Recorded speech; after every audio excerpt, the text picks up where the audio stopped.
Hello പ്രിയപ്പെട്ടവരെ, കാന്താര എന്ന സിനിമയിലൂടെ മലയാളികൾക്ക് സുപരിചിതനായി മാറിയ അഭിനേതാവാണ് ഋഷഭ് ഷെട്ടി. ഇപ്പോൾ ഋഷഭ് ഷെട്ടി മോഹൻലാലിനെക്കുറിച്ച് മനസ്സ് തുറന്നിരിക്കുകയാണ്.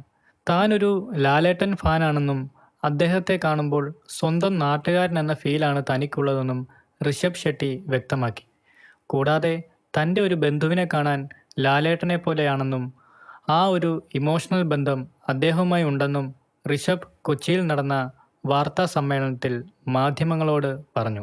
മോഹൻലാലിന് ദാദാസാഹിബ് ഫാൽക്കെ പുരസ്കാരം ലഭിച്ചപ്പോൾ ആദ്യമായി ആശംസ അറിയിച്ച താരങ്ങളിൽ ഒരാളാണ് ഋഷഭ് ഷെട്ടി. കൂടാതെ ഋഷഭ് പറഞ്ഞു, "ഞാൻ ലാലേട്ടൻ്റെ വലിയ ഫാനാണ്.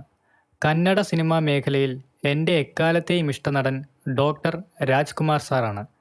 മലയാളത്തിൽ ലാലേട്ടനെ കാണുമ്പോൾ നമുക്ക് നമ്മുടെ സ്വന്തം നാട്ടുകാരൻ എന്ന ഫീലാണ്. എൻ്റെ ഒരു മാമനെ കാണാൻ അദ്ദേഹത്തെ പോലെയാണ്. ആ ഒരു ഇമോഷണൽ ബന്ധവും അദ്ദേഹത്തോടെനിക്കുണ്ട്. അദ്ദേഹത്തിൻ്റെ എല്ലാ സിനിമകളും ഞാൻ കാണാറുണ്ട്. അദ്ദേഹത്തിന് ദാദാസാഹിബ് ഫാൽക്കെ പുരസ്കാരം ലഭിച്ചതിൽ എനിക്കേറെ സന്തോഷവുമുണ്ട്. അതുകൊണ്ടാണ് പുരസ്കാര വാർത്ത അറിഞ്ഞയുടനെ തന്നെ എൻ്റെ സോഷ്യൽ മീഡിയ ടീമിനോട് പറഞ്ഞ് അദ്ദേഹത്തെ അഭിനന്ദിച്ചുകൊണ്ട് പോസ്റ്റ് പങ്കുവച്ചത്. കൊല്ലൂർ മൂകാംബികയിൽ വെച്ച് ലാലേട്ടനെ ഒരിക്കൽ കണ്ടിരുന്നു. അന്ന് പകർത്തിയ ചിത്രമാണ് കൂടെ പങ്കുവച്ചതും" ഋഷഭ് പറഞ്ഞു. എന്താണ് വീഡിയോയെക്കുറിച്ചുള്ള നിങ്ങളുടെ അഭിപ്രായങ്ങൾ? ഉറപ്പായും കമൻസായി രേഖപ്പെടുത്തുക. കൂടുതൽ സിനിമാ കായിക വിശേഷങ്ങൾക്കായി നമ്മുടെ ചാനൽ സബ്സ്ക്രൈബ് ചെയ്യുക. താങ്ക്